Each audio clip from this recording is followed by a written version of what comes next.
మధుబాబు గారి పుస్తకాలను కొనుక్కొని చదవాలనుకునేవారు సత్యవాణి పబ్లికేషన్స్ 9652488668 పై సంప్రదించగలరు.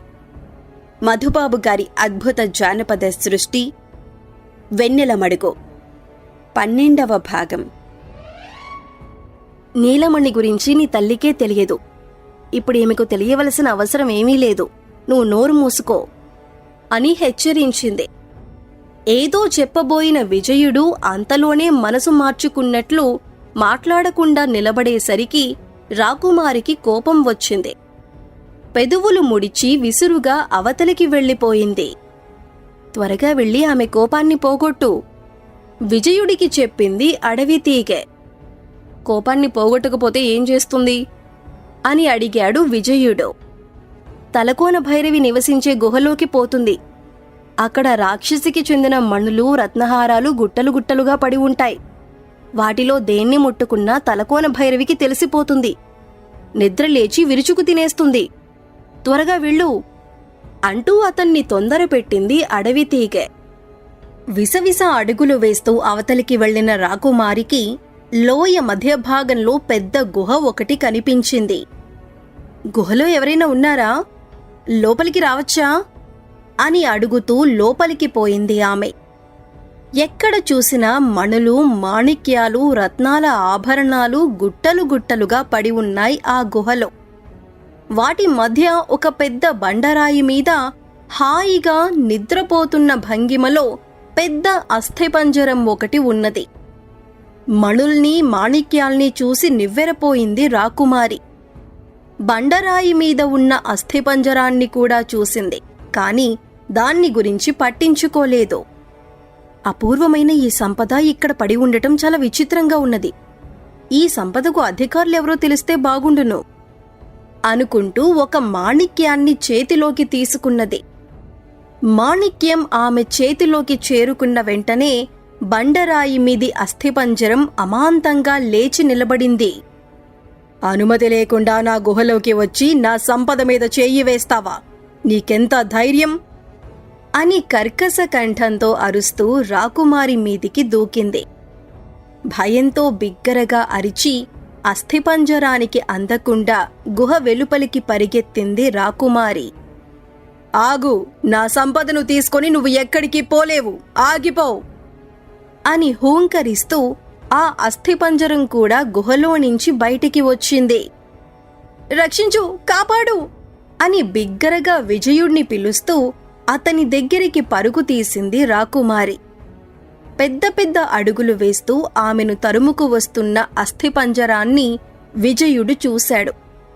తన దగ్గరికి వచ్చిన రాకుమారిని ఆపి ఆమె చేతిలో ఉన్న మాణిక్యాన్ని తీసుకున్నాడు. తలకోన భైరవికి చెందిన సంపదట ఇది, ఇతరులెవరూ ముట్టుకోకూడదట అంటూ బంతిని విసిరినట్లు ఆ మాణిక్యాన్ని బలంగా గుహకేసి విసిరాడు. గింగిరాలు తిరుగుతూ పోయి గుహలో ఉన్న సంపద గుట్టల దగ్గర పడింది ఆ మాణిక్యం.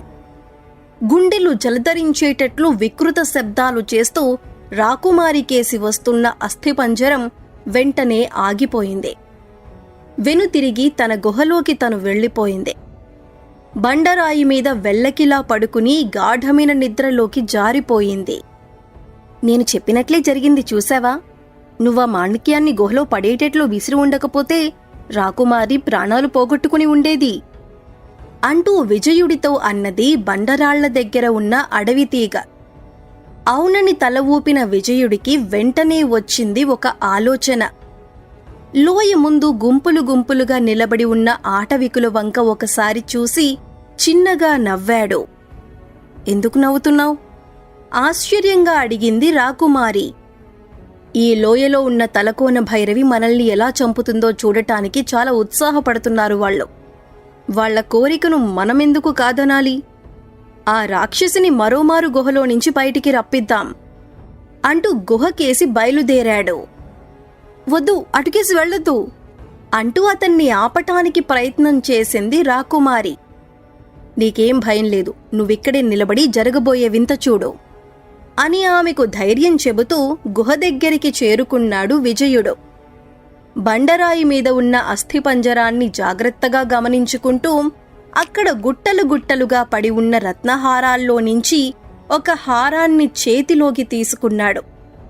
అతను ఊహించినట్లుగానే ఒక్కసారిగా బండరాయి మీది నుంచి లేచి వికృత కంఠంతో అతన్ని బెదిరిస్తూ వెంటపడింది అస్థిపంజరం. దాని చేతులకు అందకుండా వేగంగా పరిగెత్తి లోయ ముందు భాగంలోకి పోయాడు విజయుడు. అతన్ని చూసి తమ ఆయుధాల్ని గాలిలోకి ఎత్తి బిగ్గరగా అరవటం మొదలుపెట్టారు ఆటవికులు. తను తీసుకువచ్చిన రత్నహారాన్ని సూటిగా నాయకుడి మీద పడేటట్లు బలంగా విసిరాడు విజయుడు. గింగిరాలు తిరుగుతూ వచ్చి తన మీద పడిన ఆ హారాన్ని గట్టిగా పట్టుకున్నాడు ఆటవికుల నాయకుడు. ఆశ్చర్యంగా దాని వంక చూస్తూ నిలబడ్డాడు. అంతలోనే అమితమైన వేగంతో పోయి అతని మీదికి లంఘించింది అస్థిపంజరం. నా సంపదను తాగుతావా? నీ రక్తం తాగుతాను అంటూ చెట్టు కొమ్మను విరిచినట్లు అతని మెడను పట్టుకుని పుటుక్కున విరిచేసింది. గావు కేక పెట్టి ప్రాణాలు కోల్పోయాడు ఆటవికుల నాయకుడు. అది చూసి హాహాకారాలు చేస్తూ వెనుతిరిగి అడవిలోకి పారిపోయారు మిగిలిన ఆటవికులందరూ. నా సంపదనే కొల్లగొట్టడానికి ప్రయత్నం చేస్తారా? మిమ్మల్ని ఒలుచుకు తింటాను, మీ రక్తం తాగుతాను అని కేకలు పెడుతూ ఆటవికుల వెనకాలే పరిగెత్తింది అస్థిపంజరం. చెట్టుకొకరు పుట్టకొకరుగా చెల్లాచెదురైపోయిన ఆటవికులు ఎవరూ దానికి కనిపించలేదు. కొంత దూరం వెళ్లి వెంటనే వెనుతిరిగిందది. మెడ విరిగిపోయిన నాయకుడితో పాటు నేలమీద పడిపోయి ఉంది విజయుడు విసిరిన రత్నహారం. ఆ హారాన్ని వెంటనే గుహలోకి చేర్చాలి. అది గుహ వెలుపల ఉన్నంత వరకు తలకోన భైరవి రంకెలు పెడుతూ దాని చుట్టూ తిరుగుతూనే ఉంటుంది. అమాయకులెవరైనా ఇటుకేసి వచ్చిన మరుక్షణం మీద పడి ప్రాణాల్ని బలి తీసుకుంటుంది అని విజయుడిని హెచ్చరించింది బండరాళ్ల దగ్గర ఉన్న అడవి తీగ. తలకోన భైరవి రత్నాలహారం దగ్గరికి వచ్చేలోగా ముందుకు పరిగెత్తి దాన్ని తను చేజిక్కించుకున్నాడు విజయుడు.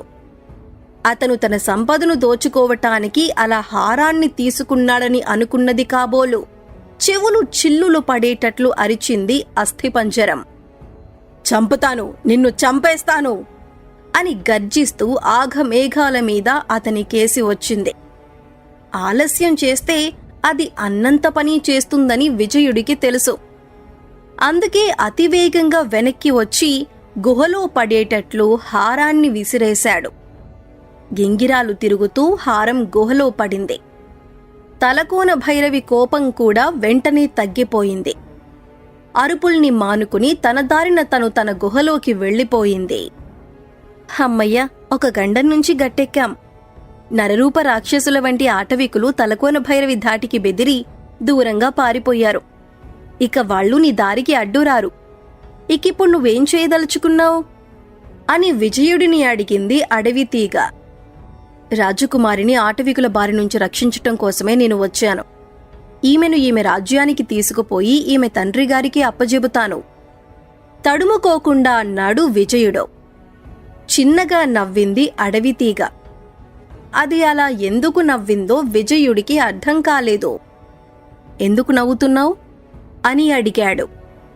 అంతకు ముందు వరకు అతను అడిగిన ప్రశ్నలకు వెంటనే సమాధానమిచ్చిన ఆ అడవి తీగ ఈసారి మాత్రం బదులు చెప్పలేదు. జవాబు చెప్పు, నువ్వెందుకు నవ్వావు రెట్టించి అడిగాడు విజయుడు. అందుకు అడవి తీగ, రాకుమారిని ఆమె తండ్రి దగ్గరికి తీసుకుపోవటం నువ్వు అనుకున్నంత తేలిక కాదు. అయినా సరే ప్రయత్నం చేయాలి కదా. ఫలితాన్ని భగవంతుడికి వదిలిపెట్టి నీ ప్రయత్నం నువ్వు చెయ్యి అన్నది. సగం సగం మాటలు చెప్పి నన్ను ఇబ్బంది పెట్టకు, చెప్పేదేదో పూర్తిగా చెప్పు అంటూ ఆ తీగను వేడుకున్నాడు విజయుడు. ఒకసారి ఆకాశం వంక చూడు అన్నది అడవి తీగ. అంతకు ముందు కొద్దిసేపటి వరకు ఎంతో నిర్మలంగా ఉన్న ఆకాశం కాస్త ఇప్పుడు దట్టమైన మబ్బులతో నిండిపోయింది. గాలి వీచటం ఆగిపోయింది. దారుణమైన వర్షం వచ్చేందుకు సూచనలవి. వెంటనే ఎక్కడికో ఒక చోటికి పోయి తలదాచుకునే ఏర్పాటు చేసుకోకపోతే వర్షంలో తడిసి బాధలు పడవలసి వస్తుందని విజయుడికి తెలిసిపోయింది. అడవితీగ చేసిన సహాయానికి కృతజ్ఞతలు తెలియజేసుకుని రాజకుమారితో లోయలో నుంచి వెలుపలికి వచ్చాడతను. నువ్వు అడవితీగతో నిజంగానే మాట్లాడావా?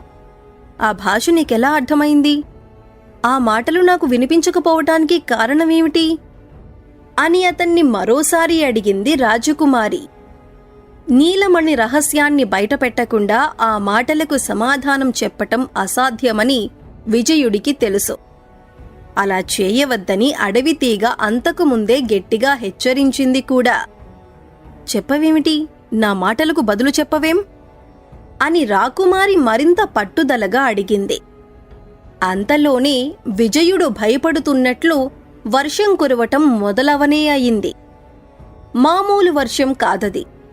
ఆకాశానికి చిల్లు పడినట్లు అడ్డు ఆపు అనేది లేకుండా జోరుగా కురవసాగింది. గుండెలు జలధరించేటట్లు ఉరుములు ఉరమసాగాయి. ఉండుండి పెద్ద శబ్దాలతో పిడుగులు పడటం మొదలుపెట్టాయి. చూస్తూ చూస్తూ ఉండగానే నేలంతా జలమయమయింది. అడవిలో ఉన్న వాగులు, వంకలు అన్నీ వరద నీటితో పోటెత్తి ప్రవహించటం మొదలుపెట్టాయి. చలికి వణుకుతూ ఒక పెద్ద చెట్టు మొదట్లో నిలుచున్న విజయుడిని, రాకుమారిని చుట్టుముట్టింది వరద నీరు. చెట్టు కొమ్మల మీదికి చేరుకుందాం, కాలుజారి నీటిలో పడిపోతే దూరంగా కొట్టుకుపోతాం అని రాజకుమారిని హెచ్చరించి చెట్టు కొమ్మల మీదికెక్కాడు విజయుడు. రాకుమారికి చెయ్యి అందించి ఆమెను కూడా పైకి లాగేందుకు ప్రయత్నం చేశాడు. అతని మాదిరిగా పైకెక్కలేకపోయింది రాకుమారి. కాలు జారి వరద నీటిలో పడిపోయింది. రక్షించు, నేను కొట్టుకుపోతున్నాను, నన్ను రక్షించు అని బిగ్గరగా అరిచింది. చెట్టు మీది నుంచి నీటిలోకి దూకాడు విజయుడు. అప్పటికే ఒక మనిషి మునిగిపోయేటంత ఎత్తుకు వచ్చేసింది ఆ వరద నీరు. ఆ నీటిలో ఈదుతూ అతను రాకుమారిని సమీపించటానికి కొద్ది సమయం పట్టింది. ఆ కొద్ది సమయంలోనే అతన్ని, రాకుమారిని ఆ లోయ దగ్గర్నుంచి తీసుకుపోయి ఒక పెద్ద వాగులోకి విసిరికొట్టింది వరద నీరు. పెద్ద వాగు వారిద్దరినీ అడవి మధ్య భాగంలోని ఒక నదిలోకి లాక్కుపోయింది. ఎంత ప్రయత్నం చేసినా నీటిలో నుంచి ఒడ్డుకు చేరుకోవటం విజయుడికి సాధ్యపడలేదు. అడవి తీగ అంటూ ఉన్నది, ఇటువంటి ఆపద ముంచుకు రాబోతున్నదని దానికి ముందుగానే తెలుసు అని అనుకుంటూ రాకుమారి నీటిలో మునిగిపోకుండా గట్టిగా కౌగిలించి పట్టుకుని నదీ ప్రవాహంతో పాటు దిగువకు కొట్టుకుపోయాడతను. చీకటి పడే సమయంలో ఆకాశంలోని మబ్బులు మాయమైపోయాయి. వర్షం ఆగిపోయింది. ఉధృతంగా ఉన్న నదీ ప్రవాహం నెమ్మదించింది. రాకుమారితో పాటు ఒడ్డును చేరుకుని ఆ ప్రమాదంలో ప్రాణాలు పోకుండా కాపాడిన భగవంతుడికి కృతజ్ఞతలు తెలియజేసుకున్నాడు విజయుడు.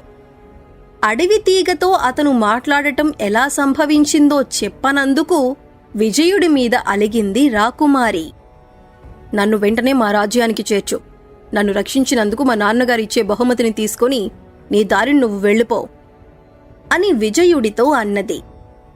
అర్థం పర్థం లేని ఆమె కోపాన్ని తగ్గించే ప్రయత్నం చెయ్యలేదతను. ఒక చెట్టు చాటుకుపోయి తన దట్టీలో దాచి ఉంచిన కొమ్ము భరిణను బయటికి తీయాలని అనుకున్నాడు. చీకటి పడిన తర్వాత మాత్రమే పనిచేస్తుందట అందులోని భస్మం. అది మీద జల్లుకున్న మరుక్షణం రాజకుమారితో సహా తను ఆమె తండ్రిగారి ఎదుటికి వెళ్ళిపోవచ్చు. ఎంత తడుముకున్నా అతనికి కనిపించలేదు కొమ్ము భరిణె. దట్టీని ఊడదీసి చూసిన తర్వాత కూడా అగుపించలేదు. తను ఏ చెట్టు దగ్గర ఉన్నాడో ఆ చెట్టునే అడిగి జరిగిందేమిటో తెలుసుకోవాలన్న కోరిక అతనికి కలిగింది. రాకుమారి చూస్తూ ఉండగా మరోసారి చెట్లతో సంభాషణ మొదలుపెట్టటం ఇష్టం లేక మౌనంగా ఇవతలికి వచ్చాడు. నన్ను మా తండ్రిగారి దగ్గరికి తీసుకుపోతున్నావా లేదా? మొండిగా మరోసారి అతన్ని అడిగింది రాకుమారి. తీసుకుపోతాను.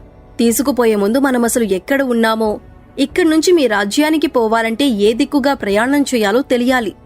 ఇప్పుడు చీకటి సమయం. రేపు తెల్లవారగానే ఎవరైనా కనిపిస్తారేమో చూసి వారిని అడుగుదాం. అంతవరకు ఎక్కడో ఒకచోట విశ్రాంతి తీసుకుందాం అంటూ ముందుకు దారి తీశాడు విజయుడు. రాజకుమారి కోపం తగ్గలేదు.